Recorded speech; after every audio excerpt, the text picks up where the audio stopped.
നമ്മൾ ഇന്നിവിടെ ഒത്തുകൂടിയിരിക്കുന്നത് പാനൂർ ഏരിയ സമ്മേളനത്തോടനുബന്ധിച്ച് എല്ലാ പാർട്ടി ബ്രാഞ്ച് കേന്ദ്രങ്ങളിലും നടക്കുന്ന കുടുംബയോഗത്തിലേക്കാണ്. ചെങ്കരുത്ത് എന്നാണ് ഈ കുടുംബയോഗത്തിന്റെ പേര്. എന്താണ് ഈ ചെങ്കരുത്ത് എന്നല്ലേ?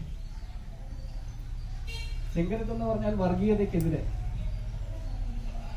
ആക്രമണങ്ങൾക്കെതിരെ, നീതി നിഷേധത്തിനെതിരെ,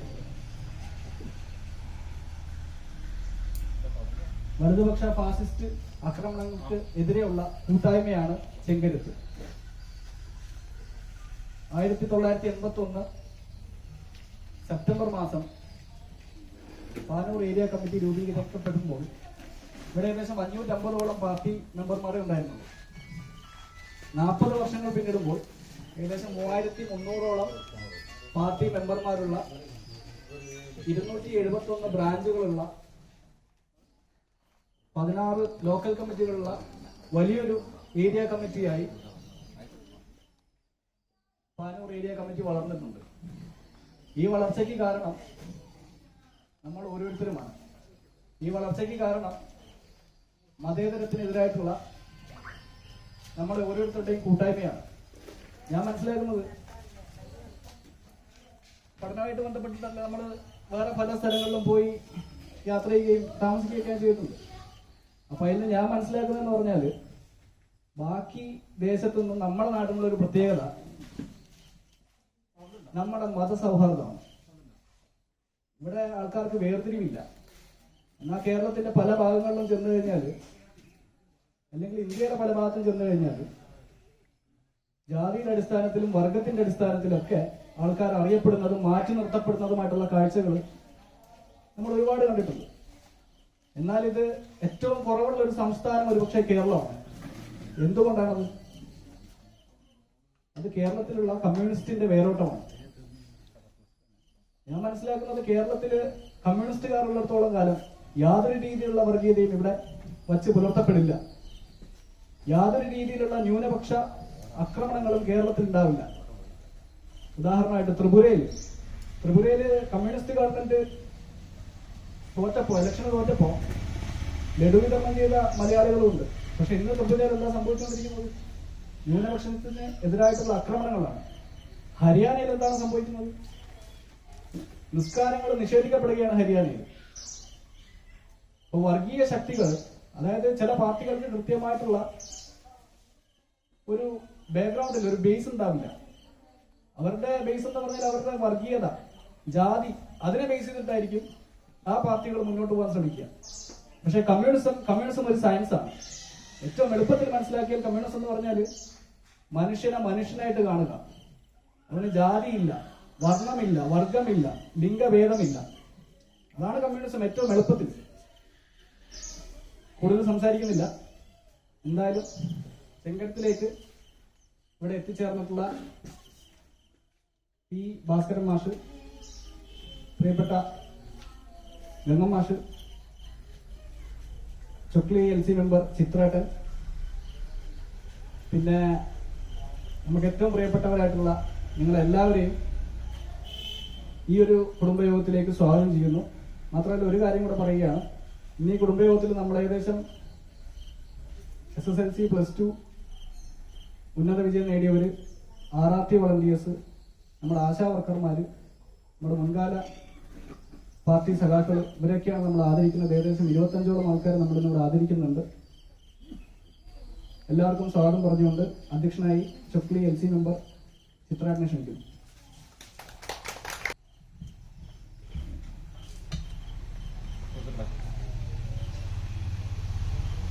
സ്വാഗതം പറഞ്ഞ ഇഷ്ടാഫി, അതുപോലെ തന്നെ ഇവിടെ ക്ഷണിക്കപ്പെട്ട നാട്ടുകാര്, പാർട്ടി മേലപ്പുറം ലോക്കൽ കമ്മിറ്റി മെമ്പർ സഖാവ് പി ഭാസ്കരേട്ടൻ, നമ്മുടെ അവിഭക്ത ചുക്ലിയുടെ കരുത്തനായ നേതാവ്, ഇപ്പോൾ നമ്മുടെ നാട്ടുകാരനായ സഖാവ് ഗംഗം മാസ്റ്റർ, അതുപോലെ തന്നെ നേരത്തെ പറഞ്ഞ പോലെ തന്നെ 70 വയസ്സ് കഴിഞ്ഞ പാർട്ടി അനുഭാവികളെയും SSLC +2 RRT വളണ്ടിയർമാർ, ആശാ വളണ്ടിയർമാർ, അതുപോലെ തന്നെ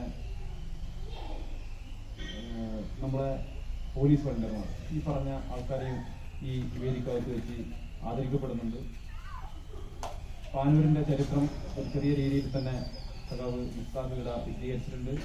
1980 മുതൽ വലിയ പോരാട്ടം നടത്തിക്കൊണ്ടാണ് 40 വർഷക്കാലം നമ്മുടെ പാനൂർ ഏരിയയിൽ പാർട്ടി കെട്ടിപ്പടുത്ത് ഐ.വി. ദാസിന്റെ നേതൃത്വത്തിൽ ഈ വലിയ മഹാപ്രസ്ഥാനമായും മാറിയിട്ടുള്ളത്.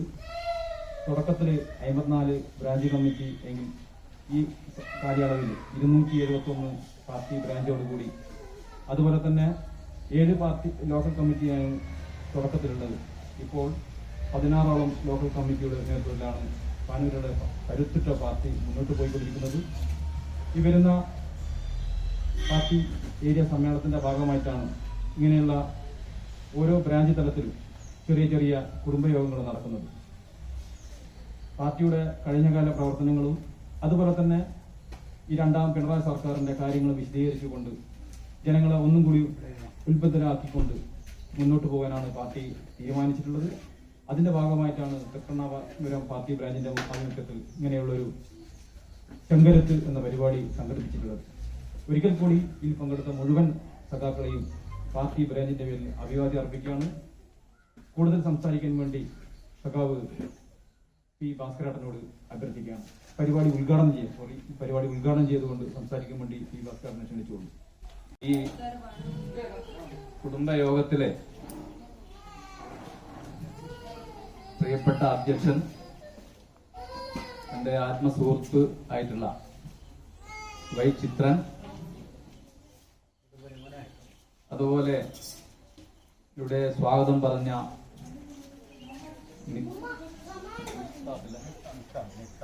ഇഫ്താഖ്,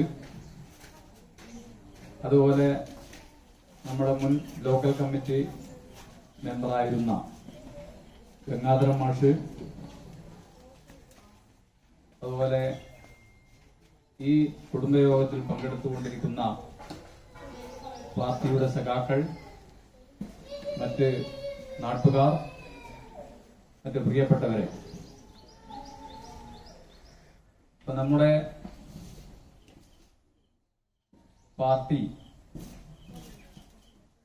പാർട്ടിയുടെ സമ്മേളനങ്ങൾ നടന്നു വരികയാണ്. സെപ്റ്റംബർ മാസത്തോടു കൂടിയാണ് നമ്മുടെ പാർട്ടി ബ്രാഞ്ച് സമ്മേളനങ്ങൾ ആരംഭിച്ചത്. സെപ്റ്റംബർ മാസം 1-ാം തീയതി മുതൽ 30-ാം തീയതി വരെ ബ്രാഞ്ച് സമ്മേളനങ്ങൾ, അതുപോലെ ഒക്ടോബർ മാസം ലോക്കൽ സമ്മേളനങ്ങൾ, അപ്പൊ അതിനുശേഷം നവംബർ മാസം നമ്മുടെ ഏരിയ സമ്മേളനം, അടുത്ത മാസം ജില്ലാ സമ്മേളനങ്ങൾ, അപ്പൊ അതിനുശേഷം സംസ്ഥാന സമ്മേളനം, അതിനുശേഷം ഏപ്രിൽ മാസം 23ാമത് പാർട്ടി കോൺഗ്രസ്. 23ാമത് പാർട്ടി കോൺഗ്രസ് നമ്മുടെ പാർട്ടിയുടെ പൈതൃക ഭൂമിയായിട്ടുള്ള കണ്ണൂരിലാണ് നടക്കുന്നത്. അപ്പൊ കണ്ണൂരിൽ നമ്മുടെ സമ്മേളനം നടക്കുമ്പോൾ അതിൻ്റെതായ ഗാംഭീര്യം ഉണ്ടാകും എന്ന കാര്യത്തിൽ ഒരു തർക്കവുമില്ല. അപ്പൊ നമുക്ക് ഈ പാർട്ടി കോൺഗ്രസ് ഒരു ചരിത്ര സംഭവമാക്കണം. എല്ലാവരും, പുരുഷന്മാരായാലും സ്ത്രീകളായാലും കുട്ടികളായാലും മറ്റ് ജനവിഭാഗങ്ങളായാലും നമ്മുടെ പാർട്ടി സമ്മേളനത്തെ വിജയിപ്പിക്കാനുള്ള പ്രവർത്തനത്തിൽ മുഴുകണം എന്നാണ് ആദ്യമായി നിങ്ങളോട് പറയാനുള്ളത്. നമ്മുടെ പാർട്ടി എന്ന് പറയുമ്പോൾ പാർട്ടി ബ്രാഞ്ചാണ് അടിത്തട്ടിലുള്ള ഘടകം. അപ്പൊ അതിനൊരു ബ്രാഞ്ച് സെക്രട്ടറി ഉണ്ടാവും, അതിനെ കുറിച്ച് പാർട്ടി മെമ്പർമാരുണ്ടാവും. അങ്ങനെ നമ്മുടെ ഈ ബ്രാഞ്ച് പരിധിയിലുള്ള പ്രദേശത്തെ ആ പ്രദേശത്തിന്റെ നേതാക്കന്മാരായി പാർട്ടി ബ്രാഞ്ച് സെക്രട്ടറിയും പാർട്ടി മെമ്പർമാരും പ്രവർത്തിക്കുകയാണ്. ആ ബ്രാഞ്ച് പരിധിയിൽ ഉണ്ടാകുന്ന എല്ലാ പ്രശ്നങ്ങളും ഏറ്റെടുത്തുകൊണ്ട് ജനങ്ങളുടെ നീറുന്ന എല്ലാ കാര്യങ്ങളും തരപ്പെടുത്തിക്കൊണ്ടാണ് നമ്മുടെ പാർട്ടി ബ്രാഞ്ച് മുന്നോട്ട് പോകുന്നത്. ഇപ്പൊ പാർട്ടി ബ്രാഞ്ച് സെക്രട്ടറിയും പാർട്ടി മെമ്പർമാരും മാത്രമല്ല, അതിന് കീഴെ പാർട്ടി അനുഭാവി ഗ്രൂപ്പ് എന്ന ഒരു സംവിധാനമുണ്ട്. നമുക്ക് അനുഭാവി ഗ്രൂപ്പ് എന്ന് പറഞ്ഞാൽ എല്ലാ വർഷവും ഫെബ്രുവരി മാസമാണ് നമ്മുടെ പാർട്ടി ബ്രാഞ്ച് മെമ്പർമാരെ പുതുക്കുന്നത്. അപ്പൊ നമ്മൾ കുറെ അനുഭാവി ഗ്രൂപ്പ് അംഗങ്ങളുടെ പേര് ചേർക്കും, അടുത്ത പ്രാവശ്യം മെമ്പർഷിപ്പിലേക്ക് കൊണ്ടുവരാനുള്ള. അതുപോലെ വേറെ ഏതെങ്കിലും ദൂഷ്യങ്ങളോ കാര്യങ്ങളോ ഉണ്ടെങ്കിൽ അവരെ തിരുത്തിക്കാനുള്ള ഒരു വേദിയാക്കി നമ്മുടെ അനുഭാവി ഗ്രൂപ്പ് രൂപീകരിക്കുകയാണ്. ആ അനുഭാവി ഗ്രൂപ്പിലുള്ള ആളുകളെ ഇടക്കിടക്ക് യോഗം വിളിക്കും. ഒരു ബ്രാഞ്ച് യോഗം കഴിഞ്ഞാൽ ഒരു അനുഭാവി ഗ്രൂപ്പ് യോഗവും വിളിക്കും. അതിനൊരു കൺവീനറും ഉണ്ടാവും. ആ കൺവീനർ ബ്രാഞ്ച് സെക്രട്ടറിയെ പോലെ തന്നെയാണ്. ബ്രാഞ്ച് സെക്രട്ടറിയെ പോലെ തന്നെ അനുഭാവി ഗ്രൂപ്പ് യോഗം വിളിക്കാൻ ചുമതലപ്പെട്ട ആളാണ് ആ സഖാവ്. പാർട്ടി ബ്രാഞ്ചിൽ ഉണ്ടാകുന്ന മിനിറ്റ്സ് ബുക്ക് പോലെ തന്നെ അനുഭാവി ഗ്രൂപ്പിന്റെ മിനിറ്റ്സ് ബുക്കും ഉണ്ടാവും. അതിൽ നമ്മൾ പറയുന്ന കാര്യങ്ങൾ, തീരുമാനങ്ങൾ, ചർച്ച ചെയ്യപ്പെടുന്ന കാര്യങ്ങളെല്ലാം രേഖപ്പെടുത്തി വളരെ സുതാര്യമായി നല്ല ഒരു കർശനമുള്ള ഒരു പാർട്ടി എന്നുള്ള നിലയിൽ മുന്നോട്ട് പോവുകയാണ്. അപ്പൊ നമ്മുടെ ബ്രാഞ്ചിന്റെ പരിധിയിലുള്ള ഏത് പ്രശ്നവും ഏറ്റെടുക്കാൻ ഈ പാർട്ടി തയ്യാറാവുകയാണ്. എല്ലാ കാര്യങ്ങളും നമ്മളോടാണ് ഇപ്പൊ ജനങ്ങൾ വന്ന് പറയുന്നത്. അതെന്തുകൊണ്ടാ? ഇപ്പൊ വേറെ ആരുമില്ല, ആളുകളുണ്ട്, മറ്റു പാർട്ടികളുണ്ട്. എന്നാലും നമ്മുടെ കാര്യങ്ങൾക്ക് ഇനി കമ്മ്യൂണിസ്റ്റ് പാർട്ടിയേ ഉള്ളൂ, മാർക്സിസ്റ്റുകാരേ ഉള്ളൂ എന്നുള്ള ഒരു തോന്നൽ അടുത്ത കാലത്തായി നല്ല നിലയിൽ രൂപപ്പെട്ടു വരികയാണ്.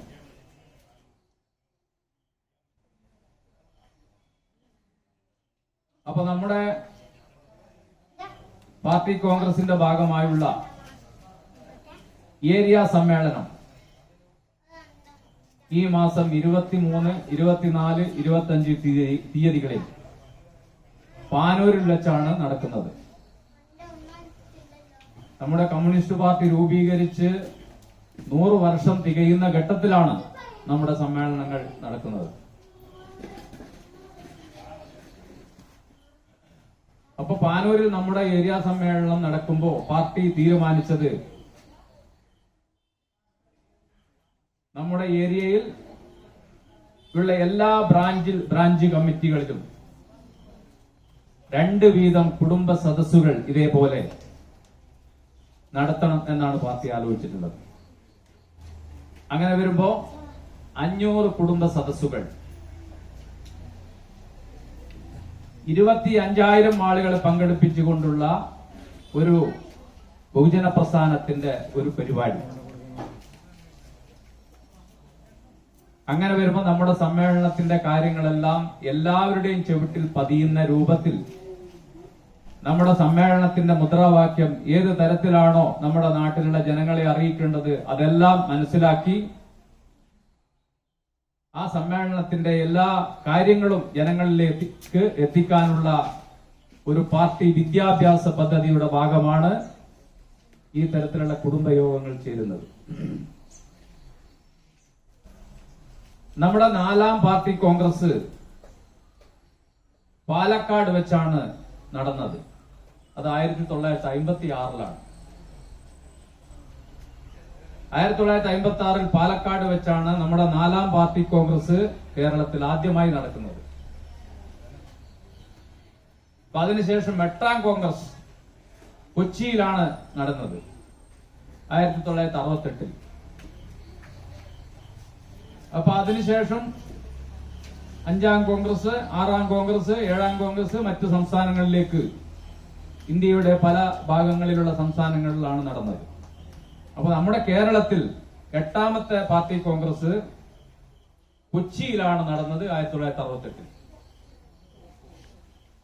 അതിനുശേഷം 13ാം പാർട്ടി കോൺഗ്രസ് തിരുവനന്തപുരത്താണ് നടന്നത് 1988. 20ാം പാർട്ടി കോൺഗ്രസ് കോഴിക്കോട് വെച്ചാണ് നടന്നത് 2012. 2012 കോഴിക്കോട് വെച്ച് നടന്ന പാർട്ടി കോൺഗ്രസ് അതിഭയങ്കര സമ്മേളനമായിരുന്നു. മറ്റ് സമ്മേളനങ്ങളെല്ലാം മോശം എന്നല്ല അതിന്റെ അർത്ഥം. അതിൻ്റെതായ ഗാംഭീര്യത്തോടുകൂടി നമ്മുടെ കേരളത്തിൽ നടക്കുന്ന എല്ലാ സമ്മേളനങ്ങളും വളരെ നല്ല ജനപങ്കാളിത്തത്തോടുകൂടി ആ തരത്തിലുള്ള കാര്യങ്ങളെല്ലാം ഏറ്റെടുത്തുകൊണ്ട് ജനങ്ങളുടെ എല്ലാ കാര്യങ്ങളും ഏറ്റെടുത്തുകൊണ്ട് അതിൽ ചർച്ച നടത്തിക്കൊണ്ടാണ് മുന്നോട്ട് പോകുന്നത്. അപ്പൊ നമ്മുടെ ഏരിയ സമ്മേളനങ്ങൾ പൂർത്തിയായാൽ സംസ്ഥാന സമ്മേളനത്തിലേക്കാണ് പോകുന്നത്, അല്ല ജില്ലാ സമ്മേളനത്തിലേക്ക്. ജില്ലാ സമ്മേളനങ്ങൾ കഴിഞ്ഞാൽ സംസ്ഥാന സമ്മേളനത്തിലേക്കാണ് പോകുന്നത്. അപ്പൊ നമ്മുടെ പാർട്ടി തലശ്ശേരി ഏരിയ കമ്മിറ്റിയുടെ ഭാഗമായിട്ടാണ് പ്രവർത്തിച്ചത്.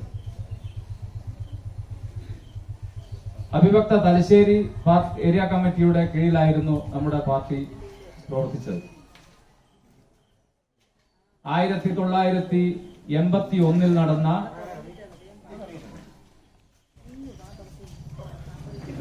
സമ്മേളനത്തിൽ വെച്ചാണ്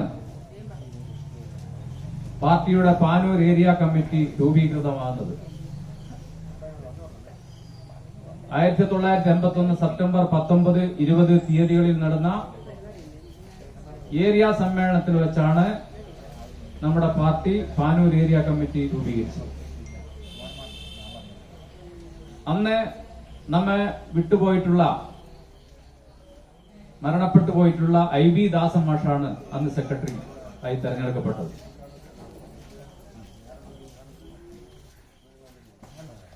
ആ കമ്മിറ്റി രൂപീകരിക്കുമ്പോ ഇവിടെ സ്വാഗതം പറഞ്ഞ സഖാവ് പറഞ്ഞു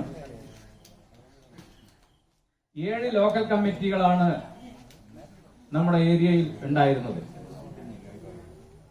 പല പ്രദേശത്തും പാർട്ടിക്ക് കടന്നു ചെല്ലാൻ പറ്റാത്ത നിലയിലായിരുന്നു അന്ന് ആ സമ്മേളന രൂപീകരണ ഘട്ടത്തിൽ.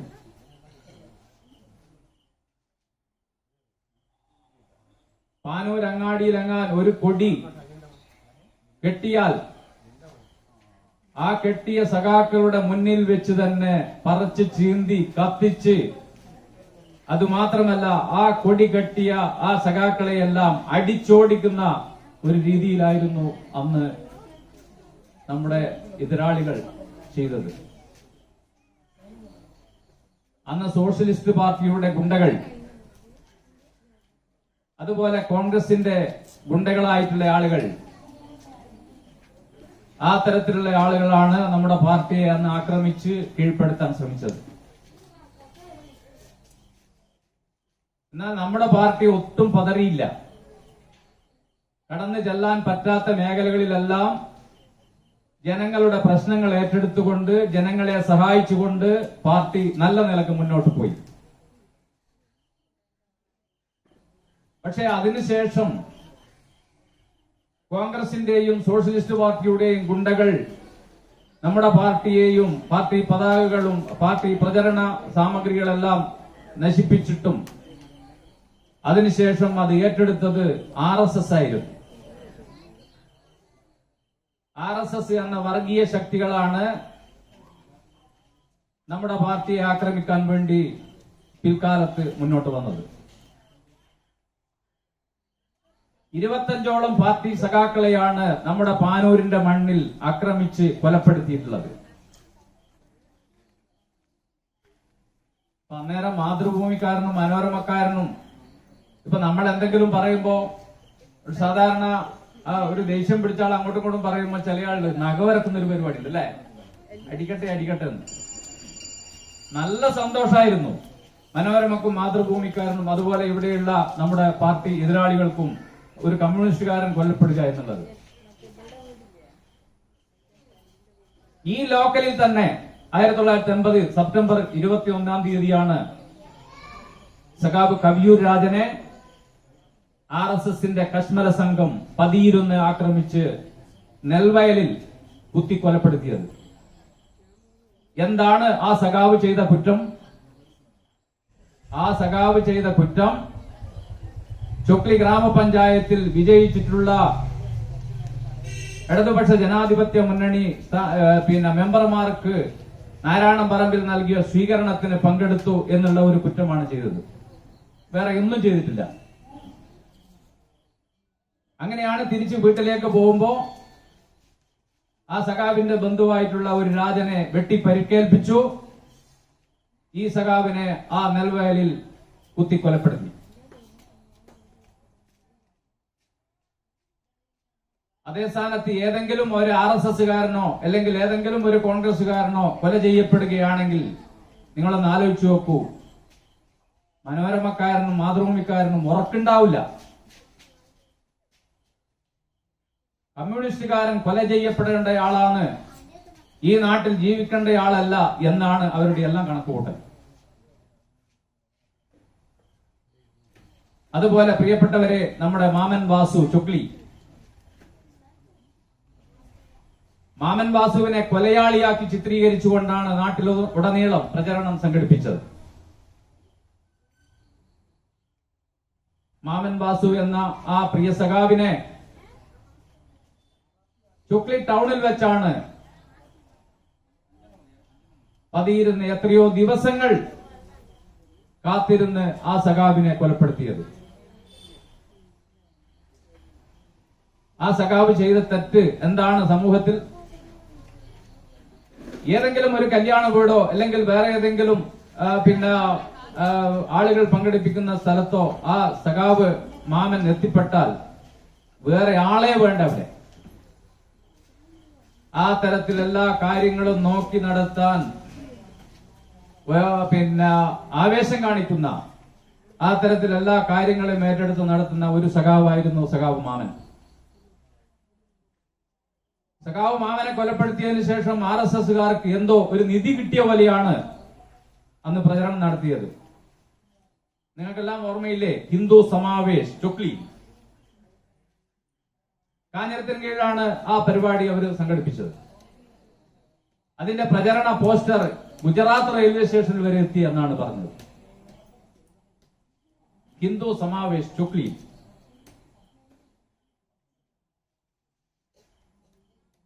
അതിൽ പന്ന്യന്നൂർ ചന്ദ്രൻ അടക്കം ഒരുപാട് നേതാക്കന്മാർ ആ പരിപാടിയിൽ സംബന്ധിച്ച് പ്രസംഗിച്ചിട്ടുണ്ട്. എന്താ പ്രസംഗിച്ചതെന്നറിയോ? ചൊക്ലിയിലെ ആന പോയി, ഇനി പിണ്ടങ്ങളെ ബാക്കിയുള്ളൂ എന്നാണ് ആ സഖാവിനെ ചിത്രീകരിച്ചത്. 1000 ബൾബ് പ്രകാശിപ്പിക്കുന്ന ജനറേറ്റർ പോയി, ഇനി ആൾ ബൾബുകളെ വായിക്കുള്ളൂ, ഇനി ബൾബ് കത്തൂല എന്നാണ് പറഞ്ഞിട്ടുള്ളത്.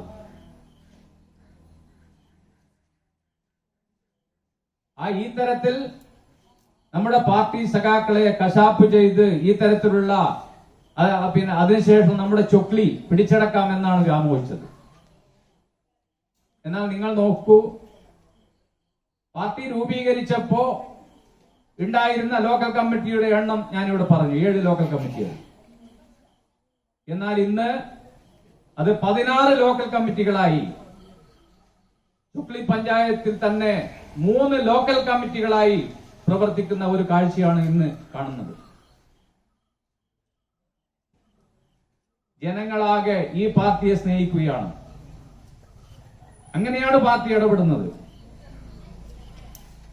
അസുഖം വന്ന് ആശുപത്രിയിലായ ആളുകൾക്ക് രക്തം വേണോ, യുവജന സംഘടന DYFI പോലത്തെ പ്രസ്ഥാനങ്ങൾ അവിടെ ഓടിയെത്തുകയാണ്. അതുപോലെ ഇപ്പൊ ഗവൺമെന്റ് ആശുപത്രികളിൽ മാസാമാസം ഓരോ പ്രദേശത്തിനായി ഓരോ ദിവസവും ഒരു ദിവസം തെറ്റാതെ ആ രോഗികൾക്കും കൂട്ടിരിപ്പുകാർക്കും ഭക്ഷണം എത്തിച്ചു കൊടുക്കുകയാണ്. അങ്ങനെ എല്ലാ കാര്യത്തിലും ജനങ്ങളുടെ പ്രശ്നങ്ങൾ ഏറ്റെടുത്തുകൊണ്ട് ജനങ്ങൾക്ക് വേണ്ടി ഒരു നിയോഗിക്കപ്പെട്ട ഒരു പാർട്ടിയായി നമ്മുടെ പാർട്ടി മാറുകയാണ്. അതുകൊണ്ടാണ് ജനങ്ങൾ നമ്മുടെ പാർട്ടിക്കൊപ്പം വരുന്നത്. അപ്പൊ ഇവിടെയുള്ള വർഗീയവാദികൾക്കും മറ്റ് പാർട്ടി എതിരാളികൾക്കും കണ്ണു തള്ളുകയാണ്.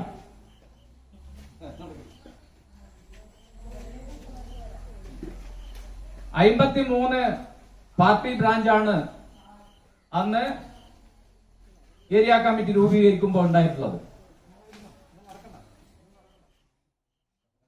7 ലോക്കൽ കമ്മിറ്റികൾ, 53 പാർട്ടി ബ്രാഞ്ചുകൾ, അതുപോലെ 521 പാർട്ടി മെമ്പർമാർ നമ്മുടെ ഏരിയയിലാകെ 1981 ഉണ്ടായിരുന്നത്.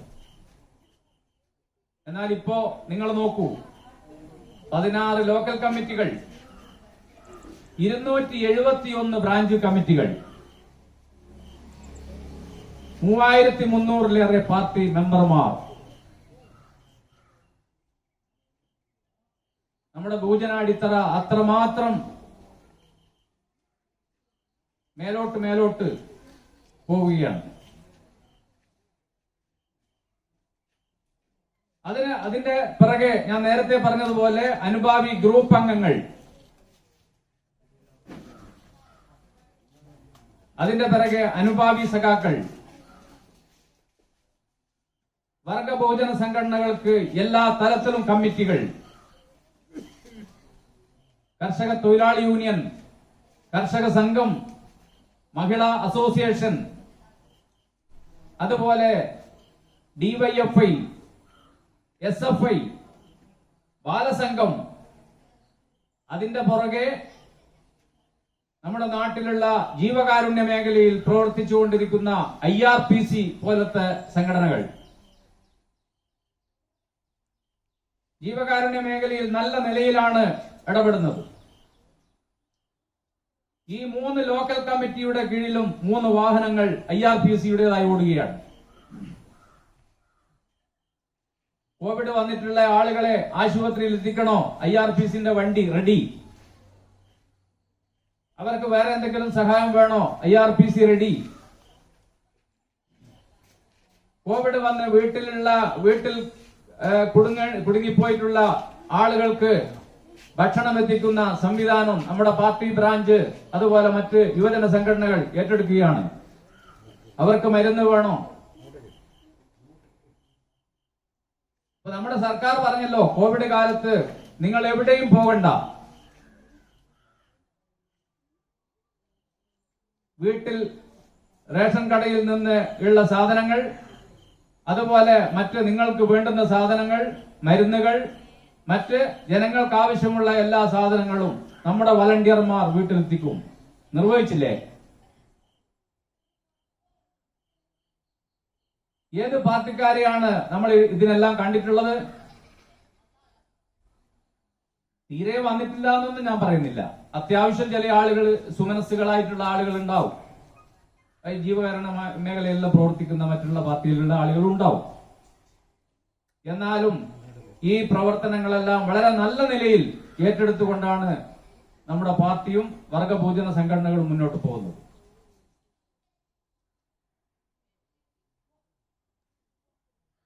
അതുപോലെ ഈ സമ്മേളനങ്ങളിൽ നമ്മുടെ പാർട്ടി ആലോചിച്ചിട്ടുള്ളത്, അടിയന്തരാവസ്ഥക്ക് മുന്നേ നമ്മുടെ നാട്ടിലുണ്ടായിരുന്ന പാർട്ടി മെമ്പർമാർ, അതുപോലെ മുൻ ബ്രാഞ്ച് സെക്രട്ടറിമാർ, അതുപോലെ ആരോഗ്യ മേഖലയിൽ ഓടി നടന്ന് പ്രവർത്തിക്കുന്ന ആശാ വർക്കർമാർ, അതുപോലെ നമ്മുടെ കോവിഡ് കാലത്തും പ്രളയകാലത്തും എല്ലാം ജനങ്ങൾക്ക് വേണ്ടി അഹോരാത്രം പ്രവർത്തിച്ചിട്ടുള്ള RRT വളണ്ടിയർമാർ, ഈ തരത്തിലുള്ള ആളുകളെയെല്ലാം, അതുപോലെ പ്രായം ചെന്ന ചില ആളുകൾ ഉണ്ടാവും, നമ്മുടെ മുൻകാല പാർട്ടി പ്രവർത്തകന്മാർ, ആ തരത്തിലുള്ള ആളുകളെയെല്ലാം ആദരവ് കൂടി നടത്തണം. അതുപോലെ SSLCക്കും +2-നും മറ്റ് ഉന്നത വിദ്യാഭ്യാസ മേഖലയിൽ ഉന്നത വിജയം നേടിയിട്ടുള്ള വിദ്യാർത്ഥിനികളെ ആദരിക്കണം എന്ന് പാർട്ടി തീരുമാനിച്ചു. അങ്ങനെ ഒരു പാർട്ടി ബ്രാഞ്ചിൽ 2 കുടുംബയോഗങ്ങൾ ഈ തരത്തിൽ നടത്തി എല്ലാ മേഖലയിലുള്ള ആളുകളെയും ആദരവ് നടത്തി അവരെ ഇനിയും പ്രോത്സാഹിപ്പിക്കാനുള്ള നിലപാടുമായിട്ടാണ് നമ്മുടെ പാർട്ടി മുന്നോട്ട് പോകുന്നത്. അതുപോലെ കായിക രംഗത്ത് മികവ് തെളിയിച്ചിട്ടുള്ള പ്രവർത്തകരെ അവർക്ക് പ്രോത്സാഹനം നൽകുകയാണ്. അങ്ങനെ എല്ലാ മേഖലയും സ്പർശിച്ചുകൊണ്ടാണ് നമ്മുടെ പാനൂർ ഏരിയയിലെ സമ്മേളനം 23, 24, 25 തീയതികളിൽ പാനൂരിൽ വെച്ച് നടക്കുന്നത്.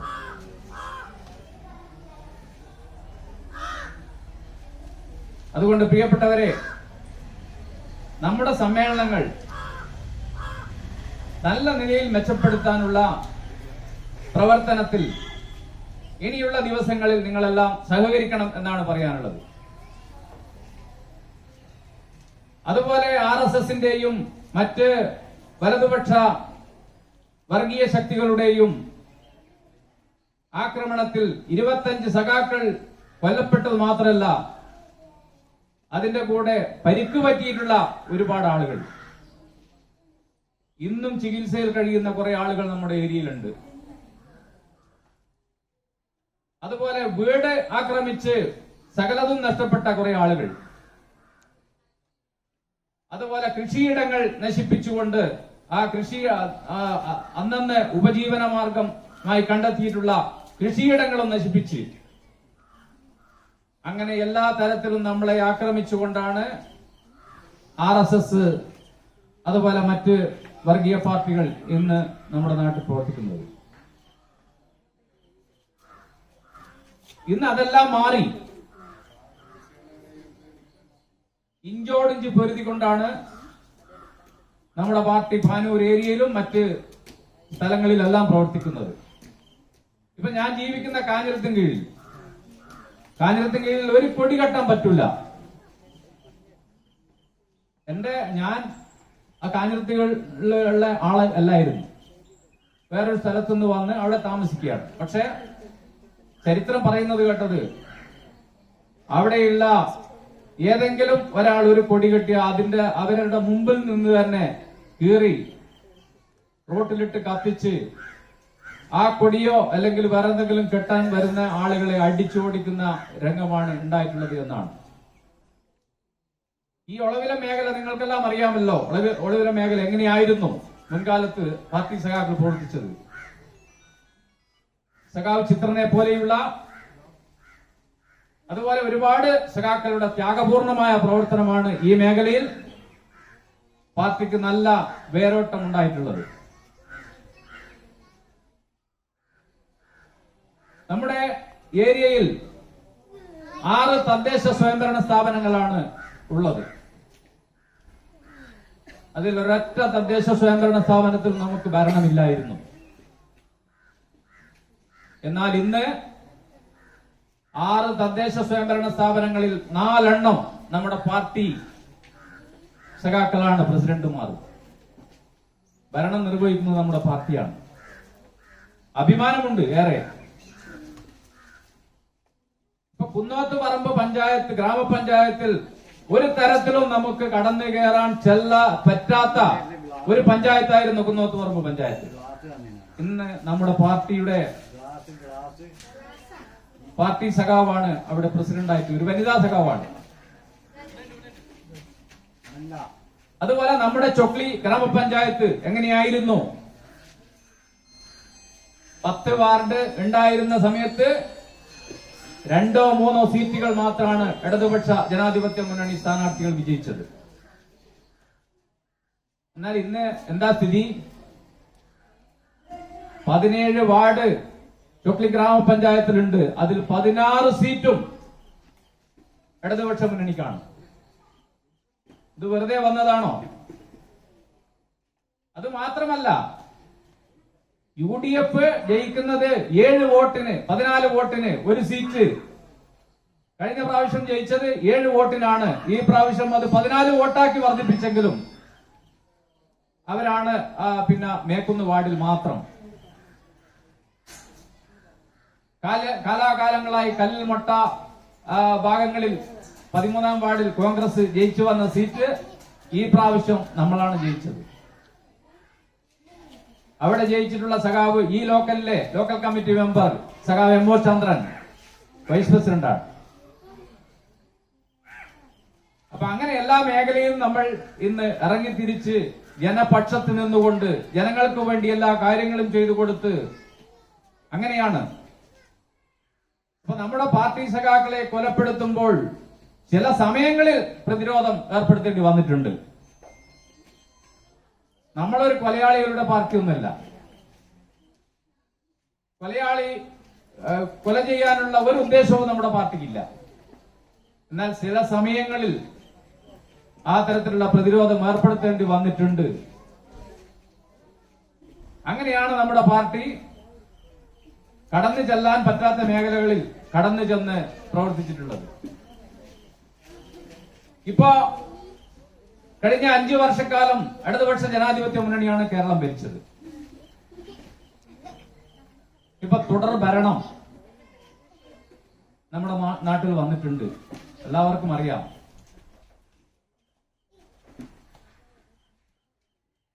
അപ്പൊ നമ്മുടെ ഈ ഭരണം വന്നതിന് ശേഷം നമുക്കറിയാമല്ലോ, ഇപ്പൊ ഇവിടെ അച്ചുവേട്ടനെ പോലത്തെ ആള് പെൻഷൻ വാങ്ങുന്ന ആളായിരിക്കും, അല്ലേ അച്ചുവേട്ടാ? ആ, അച്ചുവേട്ടൻ പെൻഷൻ വാങ്ങുന്നതാണ്, ആണിയടുത്തും വാങ്ങുന്നുണ്ടാവും, അല്ലേ? അപ്പോ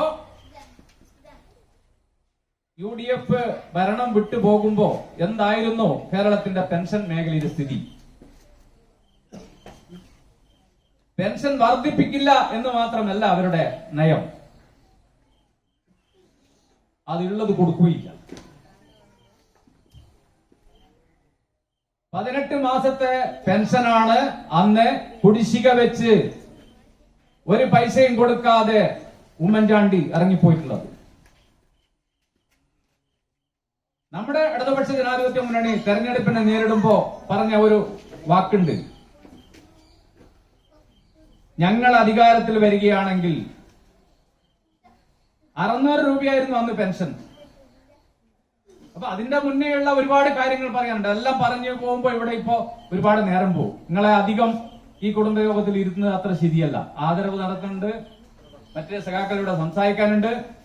അപ്പൊ ഒരുപാട് കാര്യങ്ങൾ പറഞ്ഞു പരത്തി പോകുന്നില്ല. ഏതായാലും അന്ന് 600 രൂപ ഉണ്ടായിരുന്ന പെൻഷനാണ് 18 മാസത്തോളം കുടിശ്ശിക വെച്ചുകൊണ്ട് UDF കേരളം വിട്ടുപോയത്. അപ്പൊ അന്ന് നമ്മളെ മുന്നണി തെരഞ്ഞെടുപ്പ് നേരിടും പറഞ്ഞു, ഈ 600 രൂപയുള്ള പെൻഷൻ ഒറ്റയടിക്ക് 1000 രൂപയായി വർദ്ധിപ്പിക്കും. അത് മാത്രമല്ല, UDF എത്രയാണോ കുടിശ്ശിക വെച്ചിട്ടുള്ളത് ആ കുടിശ്ശിക സഹിതം നിങ്ങളുടെ വീട്ടിലെത്തിക്കും. വീട്ടില് എത്തിക്കേണ്ട ആൾക്ക് വീട്ടിലെത്തിക്കും. ഇനി അതല്ല, എനിക്ക് ബാങ്കിൽ തന്നെയാണ് വരേണ്ടത് എന്ന് തോന്നുന്ന ആളുകൾക്ക് വീട്ടിലെത്തിക്കും, അല്ല ബാങ്കിലെത്തിക്കും.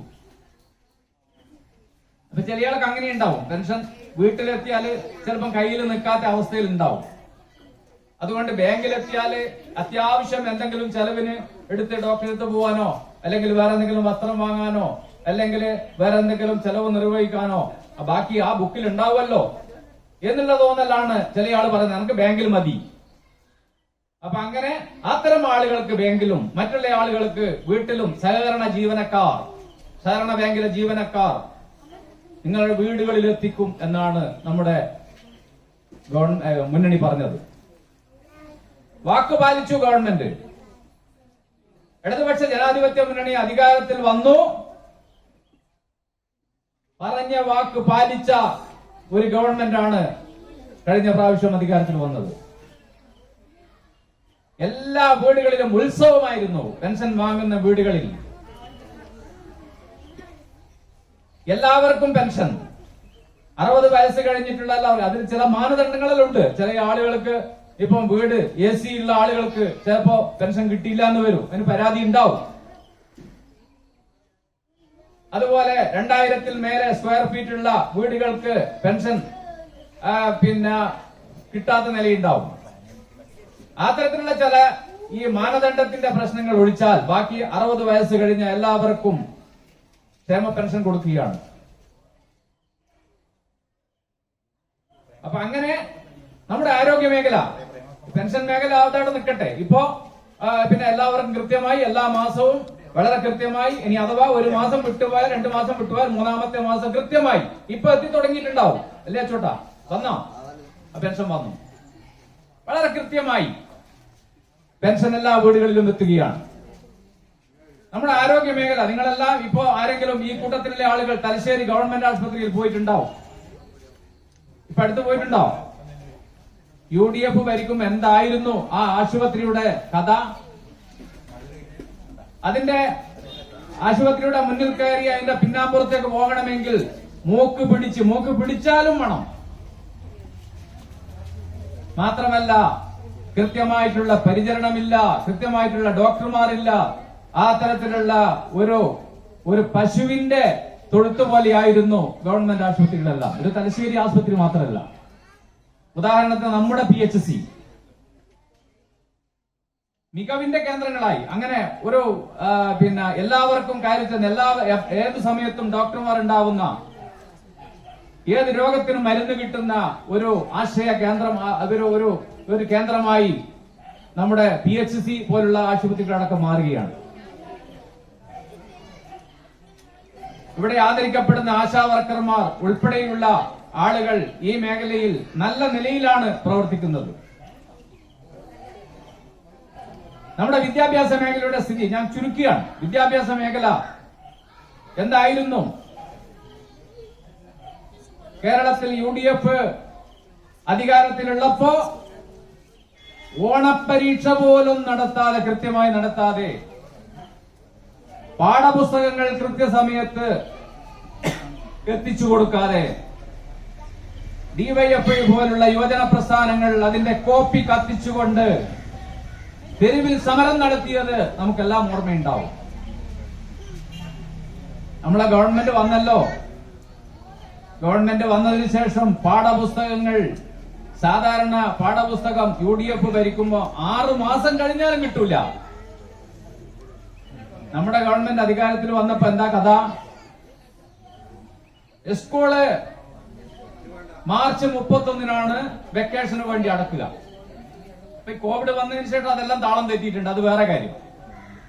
മാർച്ച് 31-ന് സ്കൂള് അടക്കുന്നതിന് മുമ്പേ പാഠപുസ്തകങ്ങൾ സ്കൂളിന്റെ സ്റ്റോറുകളിൽ എത്തുകയാണ്. ജൂൺ 1-ന് സ്കൂൾ തുറക്കുമ്പോഴത്തേക്കുള്ള പുസ്തകം എത്തുന്നത്. അതുപോലെ എല്ലാ കുട്ടികൾക്കും യൂണിഫോമുകൾ ഫ്രീ ആയി കൊടുക്കുന്നു. ആ യൂണിഫോം അടിക്കാനുള്ള പൈസ കൊടുക്കുന്നു. സ്കൂളിലെ ഭക്ഷണ സംവിധാനം ഒരു നല്ല പുരോഗതിയിലേക്ക്. കുട്ടികളിപ്പോ സ്കൂളിൽ പോകുമ്പോ പിന്നെ പറയുന്നൊരു വർത്താനമുണ്ട്, ഇപ്പൊ കല്യാണ വീട്ടിൽ പോയ പോലെയാ സ്കൂളിൽ പോയാലും.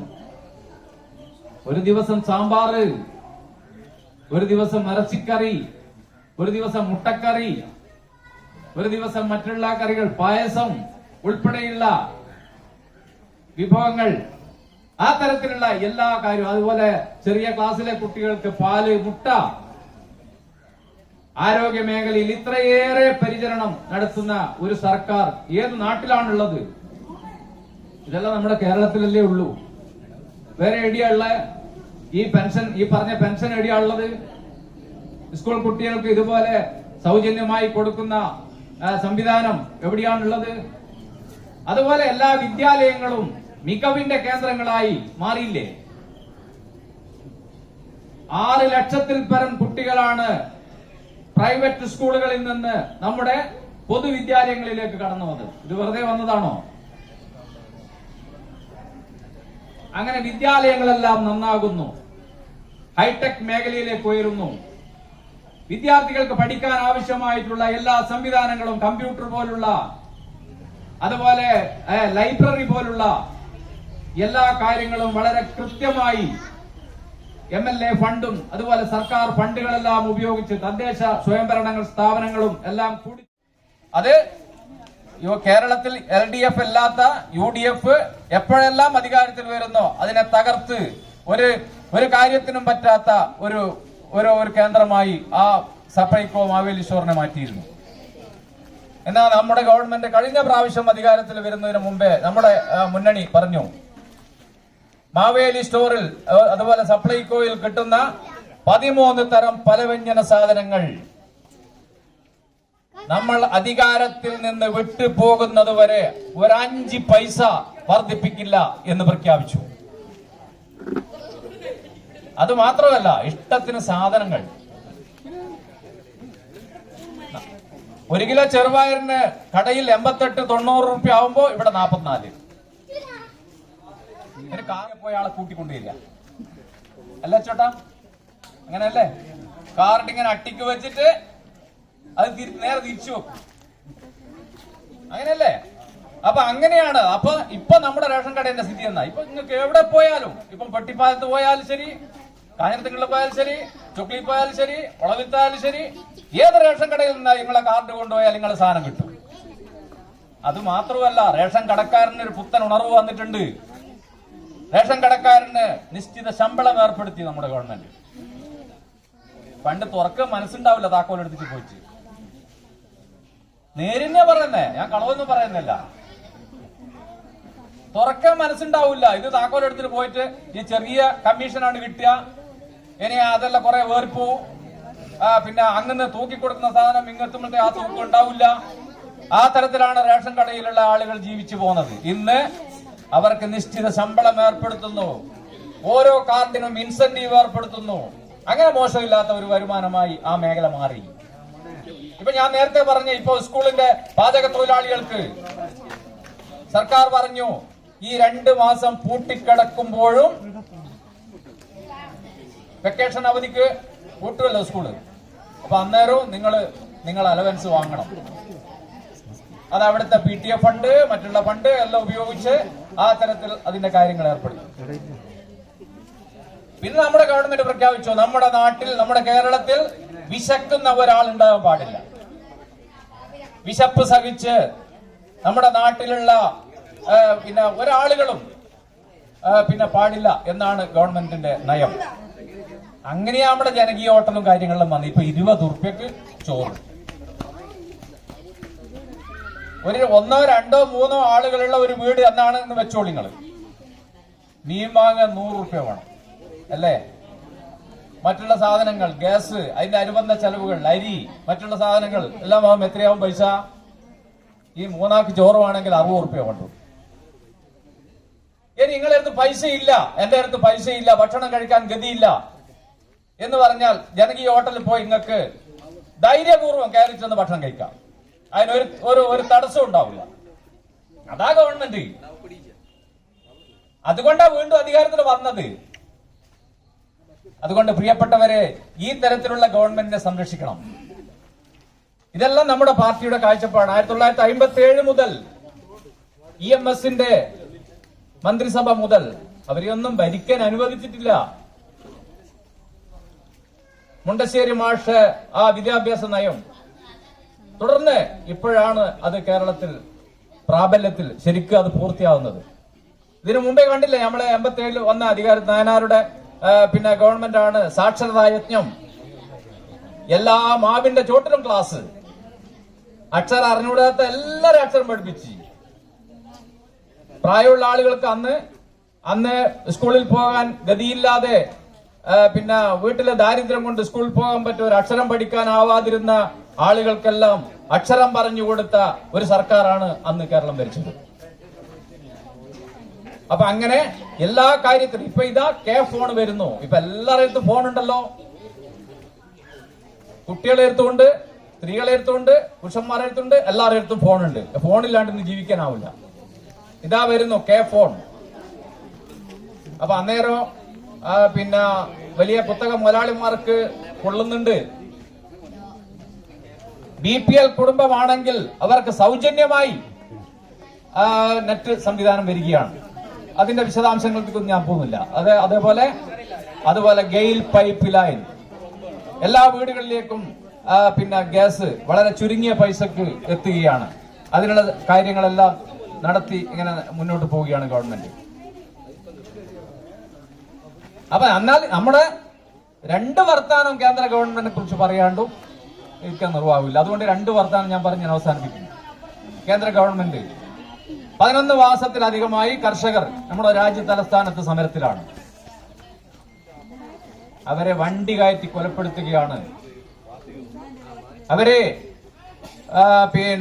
എല്ലാ അർത്ഥത്തിലും ഒരു ചോരക്കളമാക്കി മാറ്റാനുള്ള ശ്രമത്തിന്റെ ഭാഗമാണ് ഇപ്പൊ നടന്നുകൊണ്ടിരിക്കുന്നത്. ഒരു ചർച്ചയ്ക്ക് തയ്യാറാവുന്നില്ല. 3 കരിനിയമങ്ങൾ പാർലമെന്റിൽ പാസാക്കി കർഷകരുടെ ജീവിതത്തിന്റെ അന്നം മുട്ടിക്കുന്ന തരത്തിലുള്ള പോക്കാണ് നരേന്ദ്രമോദിയുടെ ഗവൺമെന്റ് സ്വീകരിക്കുന്നത്. ഒരുപാട് കാര്യങ്ങൾ അതേക്കുറിച്ച് പറയാനുണ്ട്, പക്ഷെ അതൊന്നും ഇപ്പോൾ പറയാൻ നേരമില്ല. അതുകൊണ്ട് പ്രിയപ്പെട്ടവരെ, നിങ്ങൾ എല്ലാവരും നമ്മുടെ പാർട്ടി സമ്മേളനങ്ങളെ, അതുപോലെ ഇപ്പോ വാക്സിൻ ആദ്യ ഘട്ടത്തിൽ പറഞ്ഞു വാക്സിൻ പൈസക്കേ തീരുമെന്ന് പറഞ്ഞു. അപ്പൊ ഒരുപാട് പ്രക്ഷോഭങ്ങളും സമരങ്ങളും അതിന് ഭാഗമായിട്ടുള്ള പ്രതിഷേധങ്ങളെല്ലാം വന്നു തുടങ്ങി. അതുപോലെ കോടതിയും ഇടപെട്ടു. അതിനുശേഷമാണ് വാക്സിൻ തരാൻ തുടങ്ങിയത്. എന്നാലും പ്രൈവറ്റ് മുതലാളിമാർക്ക് കോടിക്കണക്കിന് രൂപക്ക് ഈ വാക്സിൻ കൊടുത്ത് അതിന്റെ മുകളിൽ നിന്ന് പൈസ ഉണ്ടാക്കിയാണ്. പൊതുമേഖലാ സ്ഥാപനങ്ങളെല്ലാം വിറ്റ് തുലച്ച് ഇരുമ്പിന്റെ വിലക്കാണ് വിൽക്കുന്നത്. കോർപ്പറേറ്റ് മുതലാളിമാർക്ക് എല്ലാ പൊതുമേഖലാ സ്ഥാപനങ്ങളും, ഇതെല്ലാം നരേന്ദ്രമോദിയായിട്ട് ഉണ്ടാക്കിയതല്ല. സ്വാതന്ത്ര്യം കിട്ടിയതിന് മുതൽ പുതിയ നമ്മുടെ പൂർവികന്മാർ ചോരയും നീരും കൊടുത്ത് ഉണ്ടാക്കിയിട്ടുള്ള പ്രസ്ഥാനമാണ് ഈ പൊതുമേഖലാ സ്ഥാപനങ്ങൾ. ആ പൊതുമേഖലാ സ്ഥാപനങ്ങളെല്ലാം ഇന്ന് തന്റെ ഭരണത്തിന്റെ ഗർവ്, ഭരണത്തിന്റെ ഹുങ്ക് ഉപയോഗിച്ചുകൊണ്ട് കുത്തക മുതലാളിമാർക്ക് ചില്ലറ പൈസക്ക് കൊടുക്കുകയാണ്.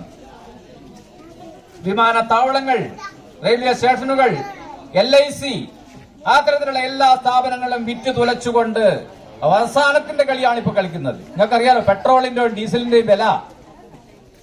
ഇപ്പോ മിനിഞ്ഞാന്ന് തെരഞ്ഞെടുപ്പില് കുറെ തോറ്റ് അതിന്റെ തടിക്ക് പിടിച്ചപ്പോ ഇത്ര കുറക്കുന്നു, പെട്രോളിന് കുറച്ച്, ഡീസലിന് കുറക്കുന്നു, വഴിക്ക് വരുന്നുണ്ട്. അപ്പൊ അതുകൊണ്ടൊന്നും ഇപ്പൊ ഇവിടെ നിൽക്കുന്നു നിങ്ങൾ കണക്കാക്കണ്ട. ഇനിയിപ്പോ 2 ദിവസം കഴിഞ്ഞാൽ പിന്നെയും കൂട്ടും. അതുകൊണ്ട് പെട്രോളിന്റെയും ഡീസലിന്റെയും വില കയറുമ്പോ നമ്മുടെ നാട്ടിലുള്ള നിത്യോപയോഗ സാധനങ്ങൾക്ക്, എല്ലാ സാധനത്തിനും വില കയറും എന്ന കാര്യത്തിൽ ഒരു തർക്കവുമില്ല, എല്ലാവർക്കും അറിയാം. എന്നാൽ കേരളത്തിൽ ഇടതുപക്ഷ ജനാധിപത്യ മുന്നണി ഗവൺമെന്റ് ഉള്ളതുകൊണ്ട് നമ്മുടെ എല്ലാം ഭാഗ്യം എന്ന് കരുതാം. അതുകൊണ്ട് വലിയൊരു പേടിയിലേക്കൊന്നും പോകണ്ട. പൊതുവിതരണ മേഖലയിൽ നല്ല നിലക്കാണ് നമ്മുടെ ഗവൺമെന്റ് ഇടപെടുന്നത്. ഇവിടെ പണിയെടുത്താൽ അത്യാവശ്യം കൃത്യമായിട്ടുള്ള കൂലി കിട്ടുന്നുണ്ട്. മറ്റുള്ള സംസ്ഥാനത്തും അങ്ങനെയൊന്നുമല്ല. ഇവിടെ തൊഴിലുറപ്പ് മേഖലയിലുള്ള തൊഴിലാളികളെ സംരക്ഷിക്കുന്നുണ്ട്. അങ്ങനെ നമ്മുടെ കഴിഞ്ഞ ജില്ലാ കൗൺസിൽ വന്നതിന് ശേഷവും നമ്മുടെ ഈ ജനകീയ ആസൂത്രണ പദ്ധതിയുടെ ഭാഗമായിട്ട് പലതരത്തിലുള്ള പ്രവർത്തനങ്ങളും അതിന്റെ ഭാഗമായിട്ട് ഒരുപാട് കാര്യങ്ങൾ പറയാനുണ്ട്. അതുകൊണ്ട് ഈ തരത്തിലുള്ള ജനവിരുദ്ധ നയങ്ങൾ നടത്തി ജനങ്ങളെ ആകെ ദ്രോഹിക്കുന്ന നിലപാട് സ്വീകരിക്കുന്ന ഈ BJPയുടെ കേന്ദ്ര ഗവൺമെന്റിനെ ഈ മണ്ണിൽ നിന്നും എങ്ങനെയെങ്കിലും തൂത്ത് എറിയുന്നതിനുള്ള പ്രവർത്തനം നിങ്ങളെല്ലാം ജാഗരൂകരാകണം എന്നാണ് പറയാനുള്ളത്. അതുകൊണ്ട് ഞാൻ ഇനി കൂടുതൽ പറയുന്നില്ല. ഏതായാലും ഈ കുടുംബയോഗത്തിൽ പങ്കെടുത്ത് ഇത്ര നേരം എന്റെ ചെറിയ വർത്തമാനം കേട്ട് ഞാനൊന്നും ഒരു വലിയൊരു പ്രാസംഗികനും കാര്യമൊന്നുമല്ല. ഒരു പാർട്ടി വിദ്യാർത്ഥിയാണ്. ആ പാർട്ടി വിദ്യാഭ്യാസത്തിന്റെ ഭാഗമായി ഞാനുള്ള ചെറിയ ക്ലാസ്സിൽ ഒരു വിദ്യാഭ്യാസം എനിക്ക് അത്രയൊന്നുമില്ല. ആ തരത്തിൽ പാർട്ടി വിദ്യാഭ്യാസത്തിന്റെ ഭാഗമായി നിങ്ങളുടെ മുമ്പിൽ വന്ന് 2 വാക്ക് ഇത്തരത്തിലുള്ള ഒരു 2 വാക്ക് പറഞ്ഞതിൽ അഭിമാനമുണ്ട്. ഇനിയും ഇത്തരത്തിലുള്ള ചില പരിപാടികളിൽ നമുക്ക് ഒരുപാട് കാര്യങ്ങൾ പറയാനുണ്ട്. ഇനിയും ഇത്തരത്തിലുള്ള വേദി കിട്ടിയാൽ നിങ്ങളുടെ മുമ്പിൽ വന്ന് ഇനിയും ഒരുപാട് കാര്യങ്ങൾ, സർക്കാരിന്റെ നേട്ടങ്ങൾ, അതുപോലെ കേന്ദ്ര ഗവൺമെന്റിന്റെ ജനവിരുദ്ധ നയങ്ങൾ, അതുപോലെ നമ്മുടെ പാർട്ടിയുടെ മുന്നോട്ട് പോക്കിനെ പറ്റിയുള്ള കാര്യങ്ങൾ, പാർട്ടി ഇതുവരെ അനുഭവിച്ച ത്യാഗങ്ങൾ, ആ തരത്തിലെല്ലാ കാര്യങ്ങളും നിർവഹിച്ചു പോകുന്ന ഒരു പാർട്ടിയായി നമ്മുടെ പാർട്ടിയെ മാറ്റണം. നിങ്ങളെല്ലാം നെഞ്ചോട് ചേർത്ത് പിടിച്ച് ഈ പാർട്ടിയെ സംരക്ഷിക്കാൻ ആവശ്യമായിട്ടുള്ള പ്രവർത്തനത്തിൽ ഇനിയുള്ള കാലങ്ങളിൽ ആത്മാർത്ഥമായിട്ട് പ്രവർത്തിക്കണം, സഹകരിക്കണം എന്ന് മാത്രം പറഞ്ഞ് ഈ കുടുംബ സംഗമത്തിൽ പങ്കെടുത്തിട്ടുള്ള എല്ലാ സഖാക്കളെയും നാട്ടുകാരെയും പാർട്ടിക്ക് വേണ്ടി അഭിമാനപൂർവ്വം അഭിവാദ്യം ചെയ്തുകൊണ്ട് ഞാൻ അവസാനിപ്പിക്കുന്നു. നിങ്ങൾക്ക് അഭിവാദ്യം. രണ്ട് വാക്ക് സംസാരിക്കൊണ്ട് വിചാരണ ശ്രമിച്ചോളൂ.